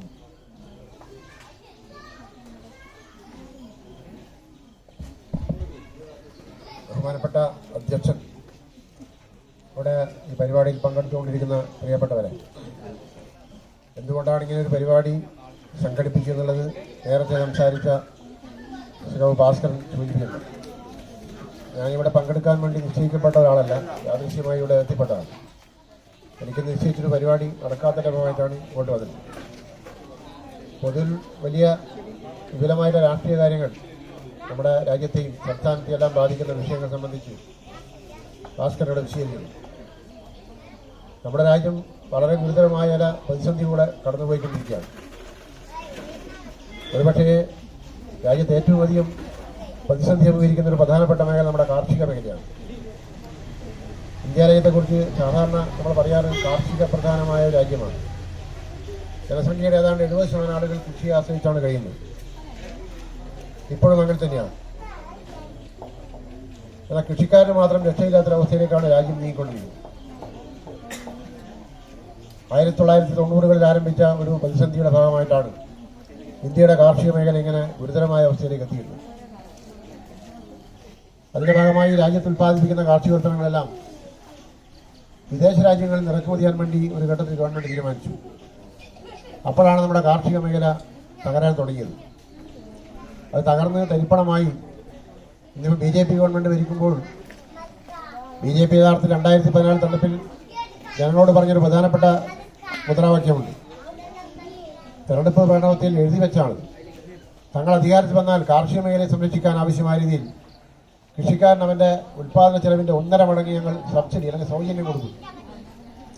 അങ്ങനെ പറയാനിടയുള്ള സാഹചര്യം UPA ഗവൺമെന്റ് കാലത്ത് തന്നെ ഈ കാർഷിക മേഖല പ്രതിസന്ധിയെക്കുറിച്ച് ചർച്ച ചെയ്യാൻ ചില കാര്യങ്ങൾ പഠിക്കാൻ വേണ്ടി ഒരു കമ്മീഷൻ നിശ്ചയിച്ചു. ആ കമ്മീഷന്റെ ചെയർമാൻ നമ്മുടെ മലയാളിയായിട്ടുള്ള കാർഷിക മേഖലയിലെ പ്രധാനപ്പെട്ട വിദഗ്ധനാണ് MS സ്വാമിനാഥൻ. സ്വാമിനാഥൻ കമ്മീഷന്റെ ഈ ഇന്ത്യയിലെ കാർഷിക മേഖല പ്രശ്നങ്ങളെല്ലാം പരിശോധിച്ച് ഗവൺമെന്റ് റിപ്പോർട്ട് സമർപ്പിച്ചു. അതേ മുമ്പോട്ട് വെച്ച പ്രധാനപ്പെട്ട ഒരു ആവശ്യം, ഇനി ഇന്ത്യയിലെ കൃഷിയെയും സംരക്ഷിക്കണമെങ്കിൽ കൃഷിക്കാരൻ അവന്റെ ഉൽപ്പാദന ചെലവിന്റെ 1.5 മടങ്ങ് സബ്സിഡി കൊടുത്താൽ മാത്രമേ ഇനി കൃഷി രക്ഷപ്പെടുകയുള്ളൂ. അപ്പോഴാണ് 2014 തെരഞ്ഞെടുപ്പുകൾ. സ്വാഭാവികമായും BJP ഈ മുദ്രാവാക്യം ഏറ്റെടുത്തു. ഞങ്ങൾ അധികാരത്തിൽ വന്നാൽ ഈ 1.5 മടങ്ങ് സബ്സിഡി ഞങ്ങൾ കൊടുക്കും. അങ്ങനെ പറഞ്ഞ് അധികാരത്തിൽ വന്നവരാണ് ഇന്ന് രാജ്യം ഭരിക്കുന്ന BJP. അവരാണ് ഈ കോവിഡിന്റെ പശ്ചാത്തലത്തിൽ 3 കർഷക വിരുദ്ധ നിയമങ്ങൾ പാസ്സാക്കിയെടുത്തത്. പാർലമെന്റിൽ വേണ്ടത്ര MP ഉണ്ടായിരുന്നില്ല, വേണ്ടത്ര ചർച്ചയും നടന്നില്ല. അത്രയും കൃഷിക്കാർക്കെതിരായിട്ട് വലിയ നിയമങ്ങളാണ് പാസ്സാക്കിയെടുത്തത്. ആ നിയമം പാസ്സാക്കിയതുകൊണ്ട് തന്നെ ഇന്ത്യയിലെ കൃഷിക്കാരാകെ ഇളകിവശരായി. നമുക്കറിയാം, കൃഷിക്കാർ സ്വാഭാവികമായും അങ്ങനെ വലിയ നിലയ്ക്ക് പ്രക്ഷോഭത്തിന് വരുന്ന ആളുകളല്ല. പഴയ കാലത്ത് അങ്ങനെ തന്നെയാണ്. പ്രക്ഷോഭ രംഗത്തേക്ക് വരുന്നത് തൊഴിലാളികളും യുവാക്കളും വിദ്യാർത്ഥികളാണ്. എന്നാൽ കൃഷിക്കാർ സാധ്യമായി രാജ്യം കണ്ട ഏറ്റവും വലിയ ഒരു പ്രതിഷേധ സമരത്തിലാണ് ഇപ്പം സാക്ഷ്യം വഹിക്കുന്നത്. ലക്ഷക്കണക്കിന് ആളുകളാണ്. നമ്മുടെ നാട്ടും പുറത്ത് നമ്മൾ കണ്ടില്ല സമരങ്ങൾക്കെല്ലാം കണക്കുണ്ട്. എന്താ ഒരു സമരം പറഞ്ഞാൽ ഒരു ധർണ, ഒരു പിക്കറ്റിംഗ്, ഒരു പ്രകടനമാണ് പാർലമെന്റ് പാസ്സാക്കിയെടുത്തത്. എന്താ നിയമത്തിലുള്ള 3 നിയമമുണ്ട്. അതിലൊരു നിയമത്തിലുള്ള പ്രധാനപ്പെട്ട ഒരു വ്യവസ്ഥ എന്ന് വെച്ചാൽ, ഈ കൃഷിക്കാർ അവരുടെ കാർഷികോൽപ്പന്നങ്ങൾ വിറ്റഴിക്കുന്ന ഒരു ചന്തയുണ്ട് വടക്കേ ഇന്ത്യയിൽ. അതിനൊരു പേര് വിളിക്കുന്നത് മണ്ഡി എന്നാണ്. ഈ നിയമത്തിൽ ഈ മണ്ഡി സമ്പ്രദായം എടുത്തു കളി. സ്വാഭാവികമായും കൃഷിക്കാരൻ മാർക്കറ്റിൽ പോയി അവരുടെ കാർഷികോൽപ്പന്നങ്ങൾ വിറ്റഴിക്കാനുള്ള ഒരവസ്ഥ ഈ നിയമത്തിന്റെ വ്യവസ്ഥയിൽ എടുത്തു കളി. അവിടെ പകരാരാ വരുന്നത്? അവിടെ പകരം ഇന്ത്യയിലെ കോർപ്പറേറ്റ് വ്യവസായികളായിട്ടുള്ള അംബാനിയും അദാനിയും വന്നിരിക്കുന്നു. അവർ പറയുന്ന വിലക്ക് കൃഷിക്കാരൻ അവന്റെ ഉൽപ്പന്നങ്ങൾ വിറ്റഴിക്കേണ്ട അവസ്ഥയിലേക്കാണ് എത്തിയത്. അതുകൊണ്ടാണ് അത്രമാത്രം കൃഷിക്കാർ രംഗത്തിറങ്ങാൻ ഇടയില്ല. അവരുടെ നിലനിൽപ്പിന്റെ അവസ്ഥയാണ്. ലക്ഷക്കണക്കിന് ആൾ പങ്കെടുക്കുന്നു. ഒരു ഘട്ടത്തിൽ 100,000 ട്രാക്ടർ ഡൽഹി തെരുവിലൂടെ ഓടിച്ചുകൊണ്ടാണ് ഒരു പ്രതിഷേധം ഉയർത്തിയിട്ടുള്ളത്. ഇപ്പോഴും ആ സമരം തുടരുകയാണ്. ഞങ്ങൾ ഈ സമരം അവസാനിപ്പിക്കാമെന്ന് മുന്നേ അവർ പറഞ്ഞിട്ടുണ്ട്. ഏതാണ്ട് 600-ൽ പരം ആളുകൾ സമരമുഖത്ത് മരിച്ചു വീണു. വെടിവെച്ചിട്ടല്ല കേട്ടോ. കോവിഡ് വന്ന്, രോഗം വന്ന്, ഇടയ്ക്ക് പോലീസ് വെടിവെച്ചിട്ടുണ്ട്. പിന്നീട് ഈ അടുത്ത ദിവസം ഒരു വാഹനം കയറ്റി കുറേ ആളൊക്കെ വന്നിട്ടുണ്ട്. ഇങ്ങനെയെല്ലാം ഭാഗമായി 1000-600 ആളുകൾ മരിച്ചിട്ടുണ്ട്. 500ഓളം സംഘടനകളാണ് സമരമുഖത്തുള്ളത്. ഒന്നും രണ്ടൊന്നുമല്ല. അതിൽ പ്രധാനപ്പെട്ട പങ്ക് വഹിക്കുന്ന സംഘടനയാണ് അഖിലേന്ത്യാ കിസാൻ സഭ, നമ്മൾ നേതൃത്വം കൊടുക്കുന്ന സംഘടനയാണ്. അപ്പൊ അങ്ങനെ കൃഷിക്കാരുടെ ഒരു സംഘടനയാണ് ഈ സമരത്തിന് നേതൃത്വം കൊടുത്തത്. ഒരുപക്ഷെ രാജ്യം കണ്ട ഏറ്റവും വലിയ ഒരു സ്വാതന്ത്ര്യ സമരത്തിന് ശേഷം ഇത്രയും ഉജ്ജ്വലമായൊരു മുന്നേറ്റം ഇന്ത്യയിൽ മുമ്പ് നടന്നിട്ടുണ്ടോ? ഒരു രണ്ടാം സ്വാതന്ത്ര്യ സമരം എന്ന് പോലും വിളിക്കാവുന്ന ഒന്നാണ് ഇപ്പൊ നടക്കുന്ന സമരം. ആ സമരം അവർ അവസാനിപ്പിക്കാൻ തീരുമാനം. അവർക്ക് ഒറ്റ ഡിമാൻഡേ ഉള്ളൂ, വേറെ ഡിമാൻഡ് ഒന്നുമില്ല. ഈ പാസ്സാക്കിയ നിയമം പിൻവലിക്കണം. കേന്ദ്ര ഗവൺമെന്റ് പ്രധാനമന്ത്രിയും തിരിഞ്ഞു നോക്കുന്നില്ല. ഇത്രയും ലക്ഷങ്ങൾ പങ്കെടുത്ത ഒരു പക്ഷം ഉണ്ടായിട്ട് പോലും പാർലമെന്റ് അകത്തോ അല്ലെങ്കിൽ അവർ നേരിട്ട് വിളിച്ചോ അവർ ചർച്ച ചെയ്യാനോ പോലും പ്രധാനമന്ത്രി തയ്യാറാകുന്നില്ല. അവർ പൂർണ്ണമായും ഇന്ത്യയിലെ കോർപ്പറേറ്റ് വ്യവസായികളായിട്ടുള്ള ആളുകൾക്ക് കൃഷിയെ അവർക്ക് തിരികെ കൊടുക്കാൻ വേണ്ടി തീരുമാനിച്ചിരിക്കുന്നു. 2014 നിങ്ങൾക്ക് 1.5 മടങ്ങ് സബ്സിഡി എന്ന് പറഞ്ഞ് തെരഞ്ഞെടുപ്പിൽ പ്രകടനപത്രിക എഴുതി വെച്ച ആളാണ് ഇപ്പം ഈ കൃഷിക്കാരെ ഉപദ്രവിച്ചുകൊണ്ടിരിക്കുന്നത്.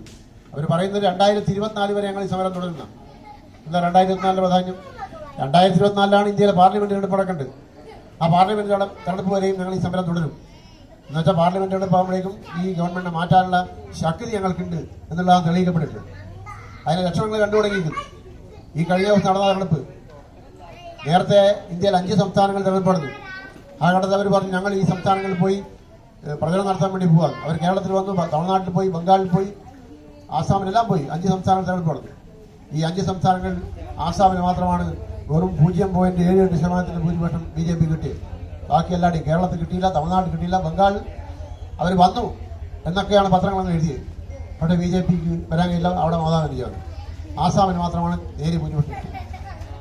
അപ്പോൾ ആ തെരഞ്ഞെടുപ്പിന്റെ ഈ സമരത്തിന്റെ സ്വാധീനം നമ്മുടെ രാജ്യത്താകെ പ്രതിഫലിക്കുന്നതിനാണ് ഈ കാര്യം പരിശോധിച്ചാൽ മനസ്സിലാക്കുന്നത്.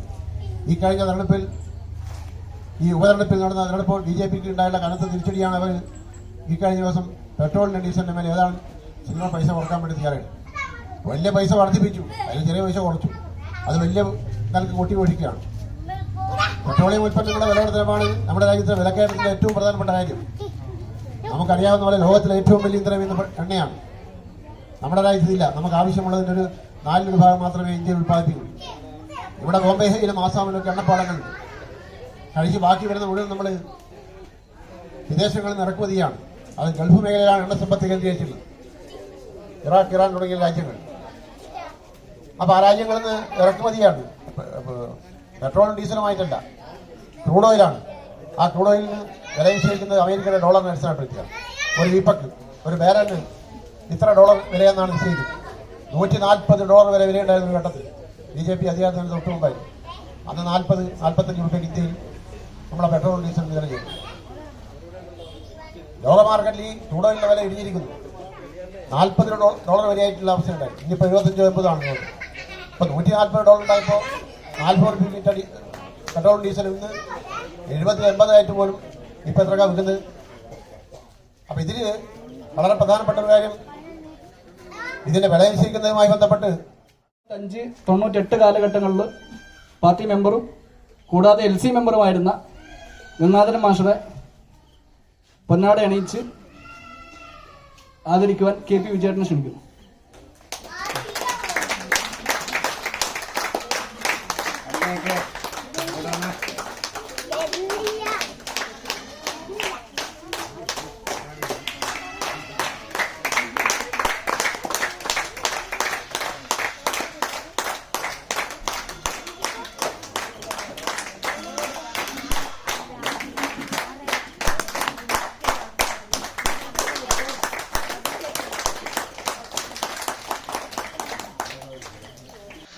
അടുത്തതായി നമ്മുടെ നാട്ടില് 70 വയസ്സിൽ കൂടുതലായിട്ടുള്ള പാർട്ടി അനുഭാവികളെയാണ് ആദരിക്കുന്നത്. അച്ചുവേട്ടൻ നെല്ലിയോട്ട്. അച്ചുവേട്ടനെ പൊന്നാട അണിയിക്കാൻ വീണ്ടും വിജയത്തിന് ക്ഷണിക്കുകയാണ്.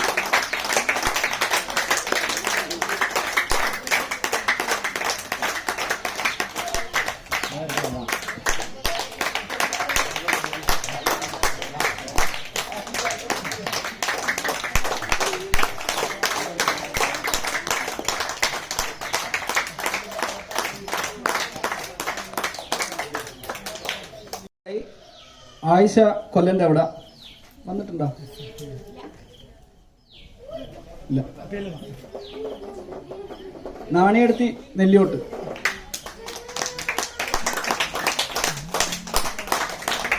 നാണയ സ്ഥാനാർത്ഥിയെ പൊന്നാട അണിയിക്കാൻ ഭാസ്കരേട്ടനെ ക്ഷണിച്ചു.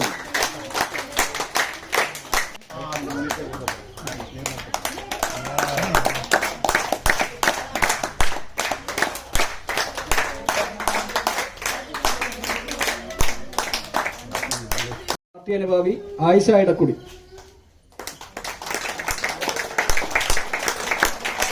ആയിഷാനെ പൊന്നാട അണിയിക്കാൻ വീണ്ടും ഭാസ്കരേട്ടനെ ക്ഷണിക്കുന്നു.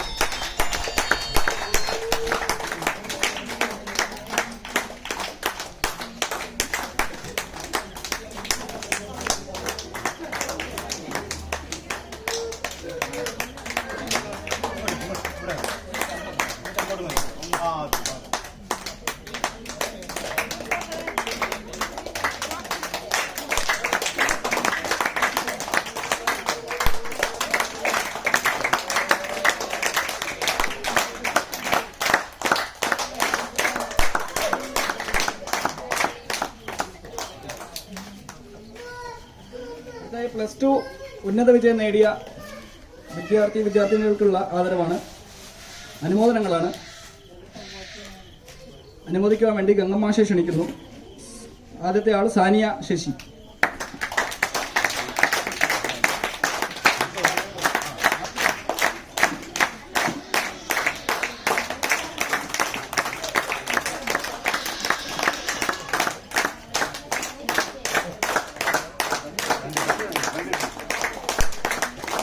നന്ദന ദിനേശൻ.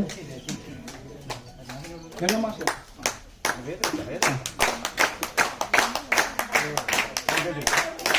നന്ദന CH.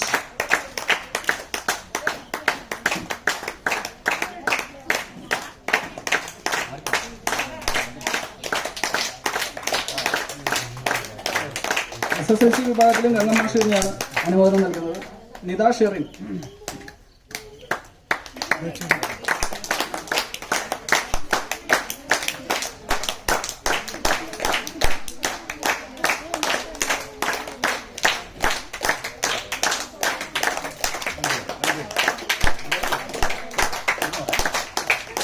ഇർഷാദ്.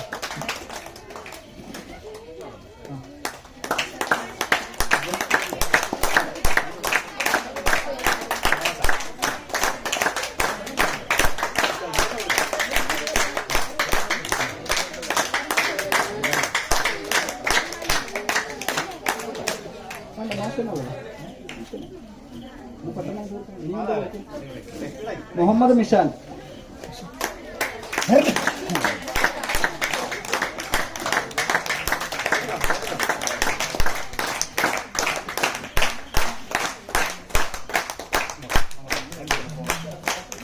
അനാമിക.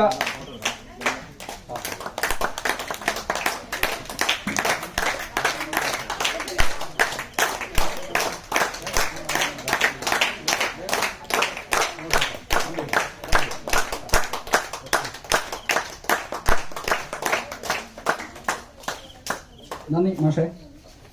അടുത്തത് RRT volunteer, ASHA worker, police volunteers മുതലായ നമ്മുടെ പ്രദേശത്തുള്ള ആൾക്കാർക്കുള്ള ആദരവുകളാണ്.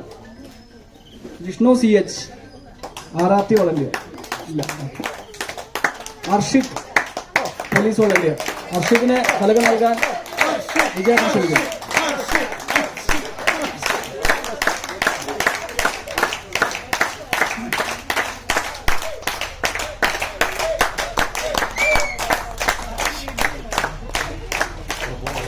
ദിബിൻ KP. ഭാസ്കരേട്ടനെ ക്ഷണിച്ചോളൂ. ദിബിൻ KP.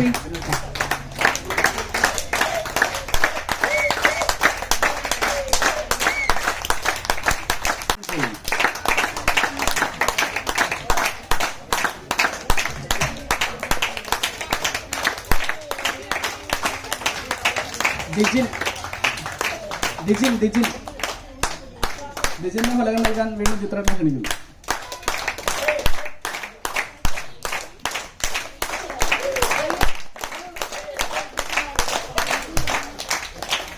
അടുത്തതായി ബാലസംഘം സംഘടിപ്പിച്ച ക്വിസ് മത്സരത്തിൽ വിജയികളായിട്ടുള്ള സമ്മാന വിതരണമാണ്. ഹൈസ്കൂൾ വിഭാഗം 1ാം സമ്മാനം ഹസ ഫാത്തിമ. സമ്മാനം നൽകാൻ ഗംഗമാഷെ ക്ഷണിക്കും.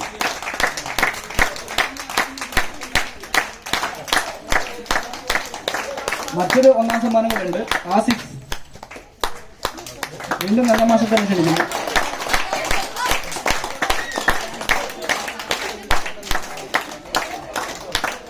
രണ്ടാം സമ്മാനം ആദർശ്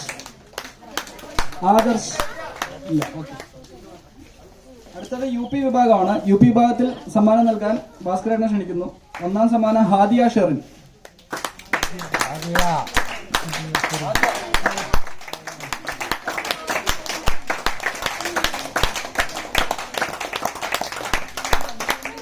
രണ്ടാം സമ്മാനം മുഹമ്മദ് സിനാൻ. ഭാസ്കരേട്ടനെ ക്ഷണിക്കുന്നു.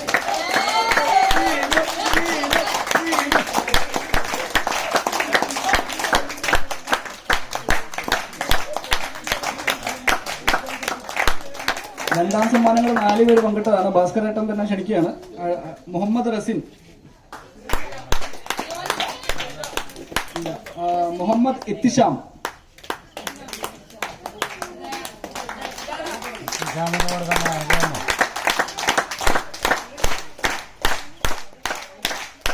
മുഹമ്മദ് റൈഹാൻ,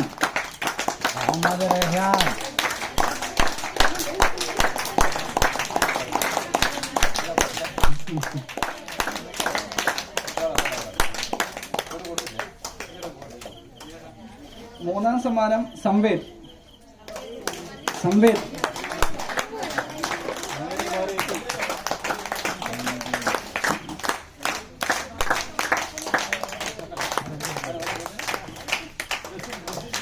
റസിന്റെ സമ്മാനം സിനാൻ ഏറ്റുവാങ്ങിക്കുന്നു.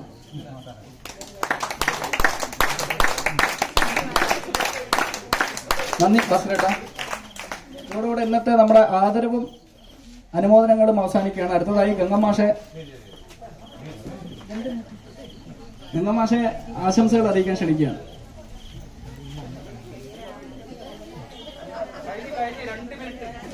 സമയമില്ല. നമ്മുടെ പാർട്ടിയുടെ ഏരിയ സമ്മേളനത്തിന്റെ ഭാഗമായി ഇങ്ങനെ ഒരു പരിപാടി സംഘടിപ്പിച്ചത് വളരെ നന്നായിട്ടുണ്ട്. രാഷ്ട്രീയ കാര്യങ്ങളിൽ ഇവർ പറഞ്ഞുകൊണ്ട് വേറൊന്നും പറയുന്നില്ല. ഒന്നാമതായി എനിക്ക് പറയണമെന്ന് വല്ലാതെ തോന്നുന്നതും ഈ SLC പരീക്ഷയിലും മറ്റ് പരീക്ഷകളെല്ലാം വിജയിച്ച ഉന്നത വിജയം നേടിയിട്ടുള്ള കുട്ടികളോടുള്ള 2 വാക്ക്. ഞാനൊക്കെ പഠിക്കുന്ന കാലത്ത് 360 മാർക്ക് ഉണ്ടെങ്കിൽ ഫസ്റ്റ് ക്ലാസ് ആയിരുന്നു. 400 മാർക്ക് കിട്ടിയാൽ 600 മാർക്കിൽ ഭയങ്കര വിജയമാണ്. അങ്ങനെയുള്ള ആളുകൾ ഒരു പ്രദേശം ആകെ 1 2 ഉണ്ടാവും. ഇപ്പൊ നിങ്ങൾ എടുത്തു നോക്കിയാൽ നാട് നിറയെ A+. ഞാൻ ഒട്ടും കുറച്ച് കാണാനല്ല പറഞ്ഞത്, അതാണ് കാലം. അങ്ങേയറ്റം മത്സരമാണ്. ഈ മത്സര ലോകത്ത് നിങ്ങൾ ഈ നേടിയത് നല്ലത് തന്നെ, ഇത് പോരാ എന്നേ ഞാൻ പറഞ്ഞിരിക്കുന്നത്. മനസ്സിലായോ? അതാണ്. അതുകൊണ്ട് വീണ്ടും മുന്നേറാനുള്ള ഈ പുതിയ ലോകം നിങ്ങളുടെ ലോകമാണ്. കമ്പ്യൂട്ടർ യുഗം, IT യുഗം എല്ലാം തുറന്നു വെച്ചിട്ടുണ്ട്. ഞാൻ പഠിക്കുന്ന നേരത്തെ ട്യൂഷന് പോയിട്ടില്ല. ഇപ്പോ എല്ലാ കാര്യങ്ങളും നിങ്ങൾക്ക് പരിശോധിക്കാം ഓൺ ദ സ്പോട്ട്. അങ്ങനെയുള്ള ഈ പുതിയ ലോകത്ത് വിജ്ഞാന വിസ്ഫോടനത്തിന്റെ ഈ കാലത്ത് പഠിച്ച് ഏറ്റവും നല്ല മിടുക്കനാകുക. നമ്മളെ ഒളവിലത്ത് പോലും IIT-യിൽ പഠിക്കുന്ന ആൾക്കാരുണ്ട്. IIT-യിൽ ഇന്ത്യൻ ഇൻസ്റ്റിറ്റ്യൂട്ട് ഓഫ് ടെക്നോളജി ബാംഗ്ലൂരിൽ. അങ്ങനെ IIT-യിലും അങ്ങനെ പഠിച്ച് ശാസ്ത്രജ്ഞന്മാരാകുകയും അതുപോലെ നല്ലപടി IAS-നും മറ്റൊക്കെ പഠിച്ച് IAS-നും IPS-നും പഠിച്ച് ഏറ്റവും ഉന്നത ശ്രേണിയിൽ എത്തണം. അങ്ങനെയുള്ള ആൾക്കാർ അല്പസ്വല്പമൊക്കെ നമ്മുടെ കേരളം ഇവിടെ ഒളവിലത്തുണ്ട്. ഒളവിലും പ്രദേശം നിങ്ങൾ അറിയുമോ തരാം. ആ രീതിയിൽ പഠിച്ച് മുന്നേറണം എന്ന് മാത്രം പറഞ്ഞുകൊണ്ട് വളരെ പിന്നോക്കം നിൽക്കുന്ന ഈ ഒളവിലം പ്രദേശത്ത് വളരെ ത്യാഗപൂർണമായ പ്രവർത്തനം കൂട്ടായി എത്രയോ കാലം പ്രവർത്തിച്ചതിന്റെ ഫലമായാണ് ഈ പ്രസ്ഥാനം, കമ്മ്യൂണിസ്റ്റ് മാർക്സിസ്റ്റ് പ്രസ്ഥാനം. അതിൽ വളരെ ചെറിയൊരു പങ്ക് ഞാൻ വഹിച്ചിട്ടുള്ളൂ. വളരെ ചെറിയൊരു പങ്ക്. കാരണം വലിയ മർദ്ദനങ്ങൾ ഏറ്റ ആൾക്കാരുണ്ട്, ജീവൻ തന്നെ കൊടുത്ത ആൾക്കാരുണ്ട് പാർട്ടിക്ക് വേണ്ടി. എല്ലാ കുടുംബത്തിനൊക്കെ ഉപേക്ഷിച്ചുകൊണ്ട് വിവാഹം ചെയ്യാതെ ജീവിതം ആഹൂതി ചെയ്ത നിരവധി സഹാക്കൾ പടുത്തുയർത്തിയ പ്രസ്ഥാനമാണ് CPIM. ആ CPIM ഈ പഞ്ചായത്തിലെ ഏറ്റവും 1ാം സ്ഥാനത്ത് എത്തിയിരിക്കുന്നു. പഴയ ചരിത്രം എനിക്ക് പറയാൻ നേരമില്ല. വളരെ സന്തോഷമുണ്ട് പുതിയ തലമുറ വന്നതിൽ. പുതിയ തലമുറയോട് എനിക്ക് പറയാനുള്ള ഒരു വാക്ക് മാത്രം, വളരെ സ്നേഹത്തിലും സൗഹൃദത്തിലും വിനയത്തിലും ജനങ്ങളെ കണ്ടുകൊണ്ട് ഹൃദയപക്ഷത്തിൽ, ഇടതുപക്ഷം എന്ന് പറഞ്ഞാൽ ഹൃദയപക്ഷം, ആ രീതിയിൽ ജനങ്ങളുടെ സേവകന്മാരായി നിങ്ങൾ മാറണം. നിങ്ങൾ അവരുടെ ഹൃദയത്തിൽ സ്ഥാനം പിടിക്കണം എന്ന് മാത്രം പറഞ്ഞുകൊണ്ട് എല്ലാവർക്കും അഭിവാദ്യം അർപ്പിച്ചുകൊണ്ട് എൻ്റെ വാക്കുകൾ നിർത്തുന്നു.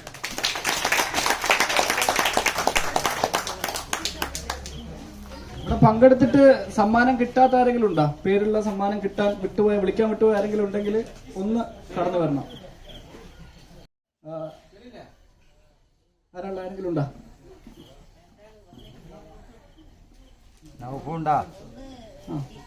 രാഹുലിനെ ക്ഷണിച്ചോളൂ.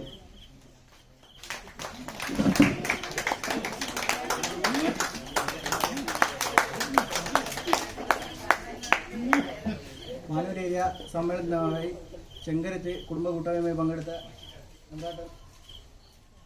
മാഷ്, പിന്നെ ഈ പരിപാടി ഇവിടെ വെച്ച് നടത്താൻ നിർവഹിച്ച ബഷീർക്ക, മറ്റ് പങ്കെടുത്ത മുഴുവൻ വ്യക്തികൾക്കും എൻ്റെ പേരിലും പാർട്ടിയുടെ പേരിലും നന്ദി രേഖപ്പെടുത്തുന്നു.